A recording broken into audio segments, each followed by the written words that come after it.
we should talk about the big news of the week. There's just a lot of interpretation of this, a lot of ways you can think about it. But Tom, Addy, Andrew, we covered the hell out of the FTC versus Microsoft trial. Ups, downs, twists, turns. Decision came out. FTC lost, like in pretty thorough fashion, I would say. Mm-hmm. Yeah. Yeah, this whole thing went very quickly because Microsoft had this July 18th deadline by which it had to acquire, or it had to finalize the deal to acquire Activision Blizzard or not. So this all happened super fast. And the thing I really want to talk about, and the thing I want you specifically to explain to me, Nilay, because you've been sort of talking about this obliquely all week, and I want you to like put all your thoughts in one place for me, is this entire thing turned out to be about Call of Duty. Yeah. Like in the judge's ruling, like the second or third sentence was about Call of Duty. It says the gist of the FTC's complaint is Call of Duty is so popular and such an important supply for any video game platform that the combined firm is probably going to foreclose it from its rivals for its own economic benefit to customers' detriment. Yeah. And then it goes on to basically say that's not the case and so they lose. How is that what this trial is about? Like if just this became, can everyone have Call of Duty or not? And I don't feel like that was what the FTC actually meant to argue if it was going to try to win this case. What is happening here? Explain this to me. I'm going to respond to this by offering a statement that I can not back up, but which I believe is true. Okay. Sony doesn't think cloud gaming will happen. Ooh. That's what I believe. Okay.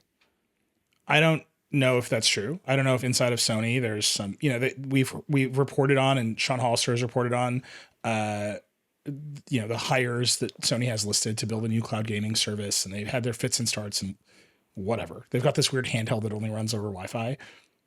It doesn't seem like they're working on it very hard, right? They bought Gaikai and killed it. Like, right. Sony, I think at a base level is like the future of consoles is giant ass GPUs in your living room, and we'll send code to you and you'll run them locally, right? Like, I think that's Sony's bet. Yep. If you're Sony, that's a good bet. It has won you every generation of the console war. Okay, fair enough. Yeah. Every time Microsoft is like, we have a new idea, and Sony is like, we have more powerful games, and Sony just keeps winning. Yeah, it's just the way it goes. I mean, is it winning?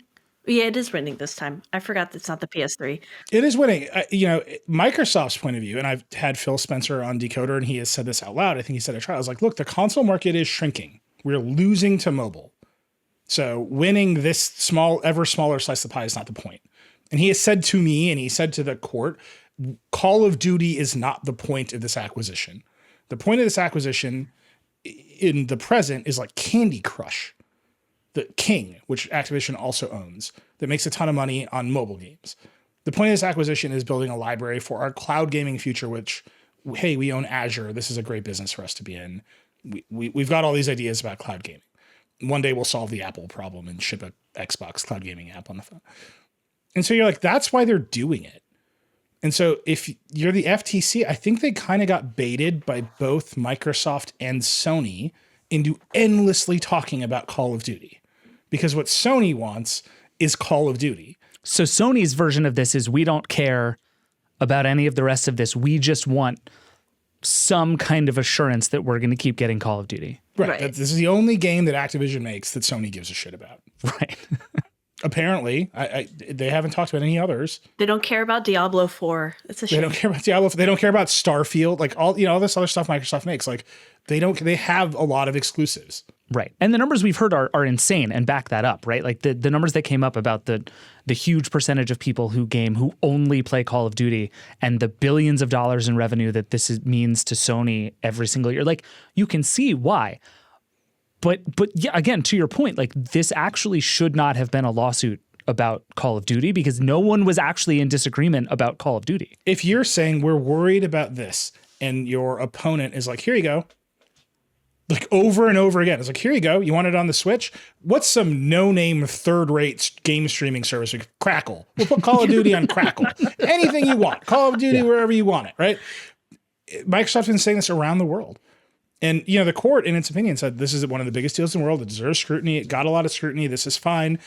Guess what? All the scrutiny resulted in Call of Duty. Microsoft was showing up at the table with that deal for everyone. Yeah. Can I just read you that chunk of the opinion? Because I actually think it's super interesting. Yeah. It says Microsoft's acquisition of Activision has been described as the largest in tech history. It deserves scrutiny. That scrutiny has paid off. Microsoft is committed in writing, in public, and in court to keep Call of Duty on PlayStation for 10 years on parity with Xbox. It made an agreement with Nintendo to bring Call of Duty to Switch, and it entered several agreements to, for the first time, bring Activision's content to several cloud gaming services.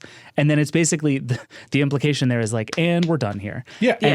And I think you're right. Like that's everyone at Microsoft was up there yelling that this was what they wanted to do through the entire process. Yeah. Here's the deal that we would like to give you. And the court's like, they're going to give you that deal. That's fine.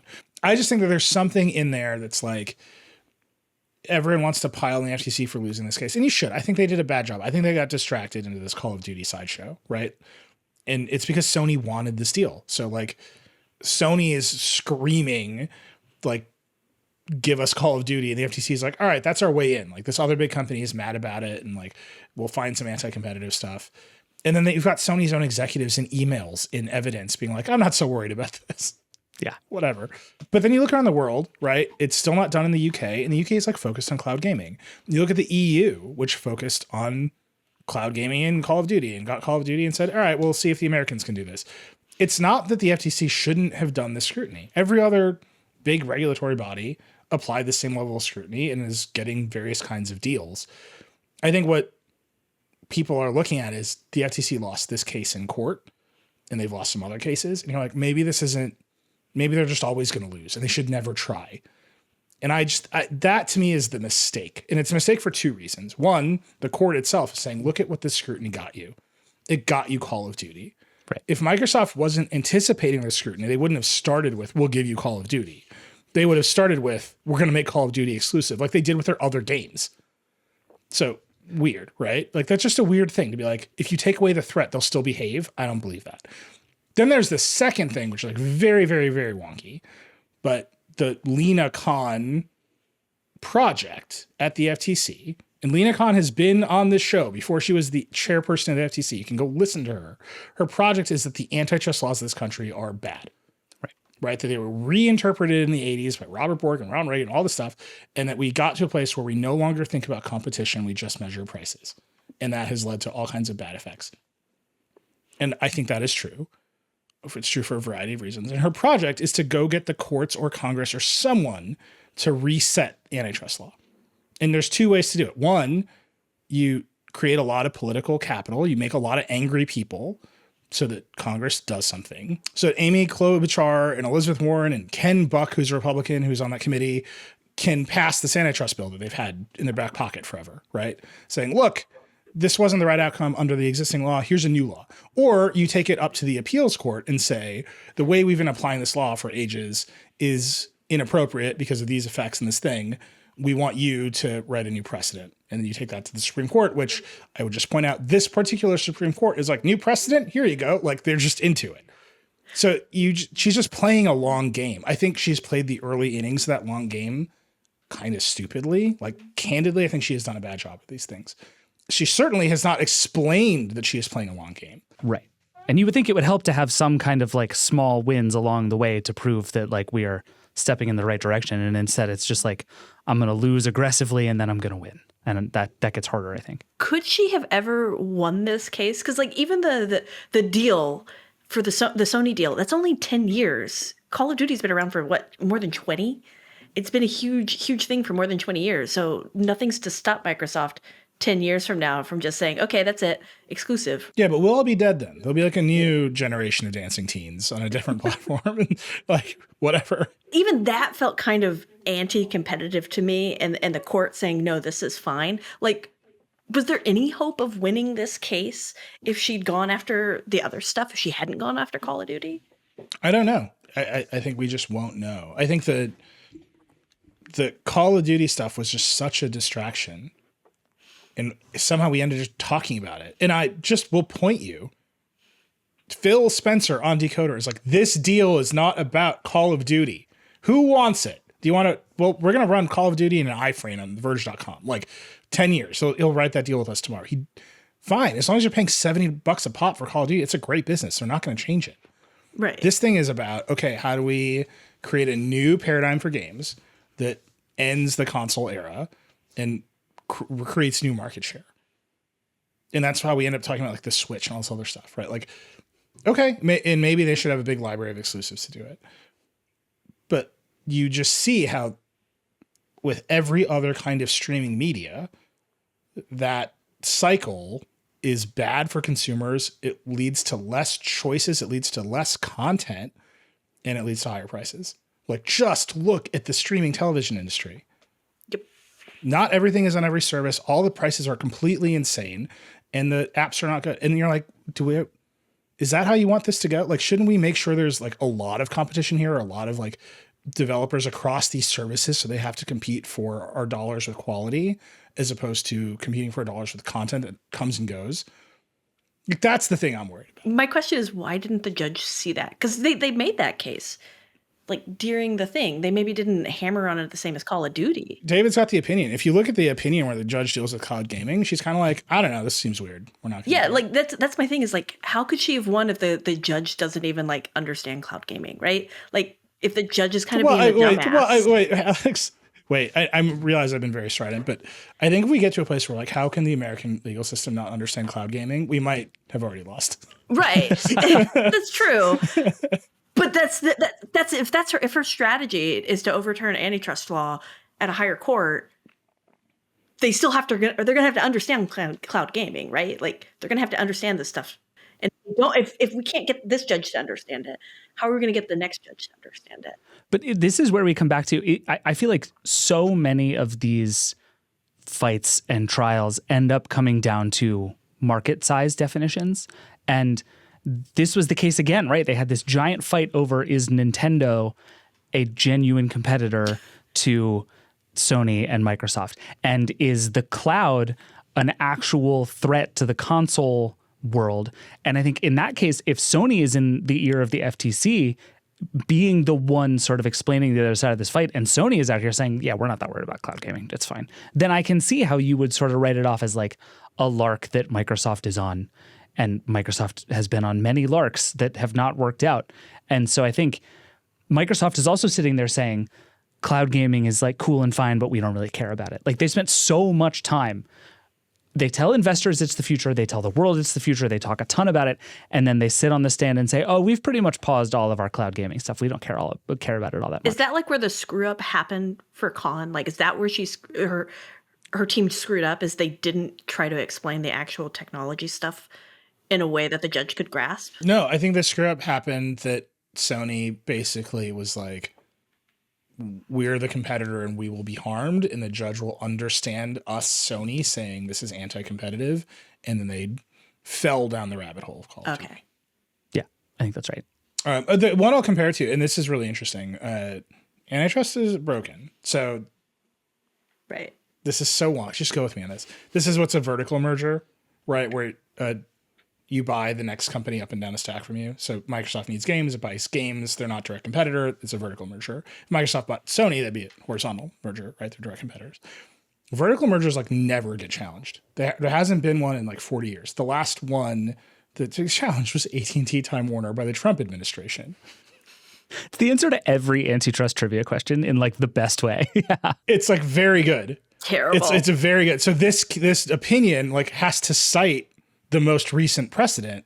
And it just has to continuously cite AT&T and Time Warner as good precedent for allowing vertical mergers. And it's just like, my dude, did that work? Was that a good idea? Is anyone happy about that except for David Zaslav and Zack Snyder? Like, Zack Snyder got to put out like a weird gray square version. The 8 people who watched that are Justice probably League. happy. I watched all 3 hours. I thought about watching it again the Wasn't other day, happy. and I sat down and I was like, I can't do this. Like, I can't be watching a square movie right now. It's like, if there's, those AI things where it's like, we made the thing wide. It's like, just do that for Justice League. Just please. Just AI the shit out of it. Just expand the frame. Yeah, please. Let me use my whole TV. That's it. It's like super didn't work. It was a disaster idea that caused thousands of people to lose their jobs Right. because the theory of the merger was bad. And yeah, you could say maybe the market will sort it out over time. But like the government could have stopped it by saying this will reduce competition, which it definitely did. We definitely ended up with more consolidation on the other end of that in streaming. Right. And we ended up with a less competitive wireless marketplace over time. Like it's just all that happened. Like AT&T did not spend money on its network because they were busy spending money on fucking gray Justice League. Why? But that's the only other vertical merger case that we have. And in that case, the court in AT&T Time Warner is constantly talking about how there's no precedent. Like this is the first one in 40 years. That's weird. We should have more of these. Oh, wow. So like I would just take a beat. Like this is a big project to reset how we think about competition in this country. The beginning of it will be more losing than winning. It's just inevitable. And maybe we need a new law, but like you get to the new law by a bunch of senators and Congress people saying, well, the FTC does not have the tools it needs to create competition. We have to give them some new tools. My concern is we did have some protections for vertical integration. There was like the Paramount Consent Decree, which was from the 30s, which told like film studios that they couldn't own the theaters. Yeah. When now they own the theaters again, they're just streaming. And that also in the Trump era got overturned because they were like, no, we don't need this anymore. So it's like the courts seem to be like, yeah, vertical integration, coolest thing in the world. So how do they go through the courts to stop something like Microsoft acquiring Activision or AT&T acquiring Warner Brothers? I just want to be clear. At this point, a workable antitrust law in this country would to just be to make it illegal for AT&T to buy anything or for anyone to buy Time Warner. Like if that was just the rule, it might be fine. Like more people would keep their jobs. Mm-hmm. That's like, and that's a way to measure like what's a good policy is like when you have mergers, people get laid off. It ruins lives. Yep. Maybe some shareholders will make more money, but along the way, a bunch of like secretaries, like that redundant function, like your back office is merged and you like lay off your accounting department, right? Like those are destructive actions for like thousands of people. If you just banned AT&T from buying stuff, like more people would have kept their jobs. Like straight, like that's just a way to measure it. If you could ban anyone from buying Time Warner, like AOL might still exist. Like it's just like one of those things. Do you buy the logic that the FTC and even the judge in this case have said, which is basically just that the existence of cases like this and the fact that there is someone paying attention and willing to pick this fight is going to do a lot of the work all by itself? Yeah. Because before, I think we spent a generation with companies just being like, no, everyone at the FTC is asleep at the wheel. This is a non-issue. We'll get anything through we want to. And now the case for Lina Khan would be at least someone is willing to pick the fight, and that's going to make fewer people want to be on the other side of it. I have two questions for you. Name one other commissioner of the FTC. No. I know them all. I don't want to. I don't want to pick favorites. Name the previous chair of the FTC. Right? It's tough. Ronald Reagan. Herbert Hoover. I don't know. It doesn't like she has a reputation, and her reputation is that she thinks big mergers and consolidation are bad. Yeah. Maybe she'll win, maybe she'll lose, but that is like a drastic change. Right. And I want to be clear. Two things. One, I think that she did a bad job arguing this case at trial. I think that Call of Duty head fake, she just got lost in it. Two, the more I think about it, it's more like, I don't care if Microsoft owns Activision. Like, oh, I do. Why? Because as we saw with streaming, vertical integration is bad. But like the actual bad outcome of that when Sony is dominant and Apple is not going to let anyone do cloud gaming anyway is like. Because Sony is dominant today and they have Call of Duty today. Is there anything in that decision to stop Microsoft from saying, okay, Diablo 4 no longer works on PS5? Which is the primary platform for it. Well, so now there's a lot of Phil Spencer running around saying that would be bad. There's all of this. And then on top of it, Microsoft is in third place. So like if the market gets more competitive, is that bad? I mean, that theoretically, that's it. If at any point this is all dependent on Microsoft being like, yeah, we're just good guys. We're fine with third place because we're keeping an open, like we're altruism. No, I don't think they're fine with third place. They're not If they flip out and they make Call of Duty exclusive after 10 years. and then sales between the Xbox and PS5 even out and the market is more competitive, is that a bad thing? I don't know the answer to that question. Is the market more competitive if one of the largest gaming console makers in the world owns the majority of the studios? Because Activision Blizzard is just one of many studios they've acquired. They've been on a buying spree. They own most of the big studios, like with the exception of, I think, of like EA. They own just about everything, but after they acquire Activision Blizzard. But even in that case, Sony's still winning. For now. But like, okay, so let's say it evens out and Microsoft goes from third to first. That means the market's more competitive. And then they go from third to first, and then they say, okay, it's been 10 years. Call of Duty is now exclusive. Diablo 5 or 6 or whatever is now exclusive. If you want to play any of these games, you have to play them on an Xbox. And so now Sony has no leg to stand on because it's been 10 years. They bided their time. And they're having a great time. Like we saw this happen over and over with streaming. Streaming was like, yeah, we're going to acquire this stuff. We're going to do this vertical integration, and then we're going to pull the rug out from under people.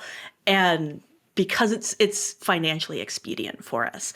And I'm just like, I don't trust companies to do what's best for the people. They do what's best for their bottom line, and their bottom line does not always mean what's best for people, right?